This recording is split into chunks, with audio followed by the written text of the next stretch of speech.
ఒక శాపం వల్ల ఎప్పుడైనా మంచి జరగటం చూసారా? ఒక శాపం వల్ల శ్రీరాముడికి సైతం సాయం చేయగలిగారు. అది తెలుసా మీకు? మనం బాగా గమనించినట్లయితే సముద్రుడి మీద అస్త్రాన్ని ఎక్కుపెట్టిన తర్వాత శ్రీరాముడికి సముద్రుడు ఏమి వేసినా తేలుస్తాను అని అన్నారు. బాగుంది. మరి ప్రతి ఒక్కళ్ళు ఏం చేసినా తేల్చగలరా? తేల్చలేరు. శ్రీరాముడి యొక్క వారధిని ఎవరు కట్టింది? లంకాపట్నాన్ని చేరుకోవడానికి నలుడు నీలుడు అని. నలుడు నీలుడు కథ తెలుసా మనకి? నలుడు నీలుడు చిన్న వయసులో బాగా అల్లరి చేసేవాళ్ళు. ఎలాంటి అల్లరి అంటే ఏది దొరికితే దాన్ని తీసుకెళ్ళి నీళ్ళలో పడేసేవాళ్ళు.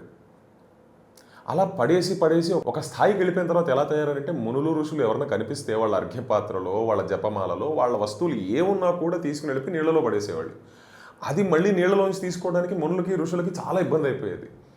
బాగా విసిగిపోయిన మునులు ఋషులు ఏం చేశారు అంటే శపించేస్తారు నలుణ్ణి నీళ్ళుణ్ణి. ఏమని?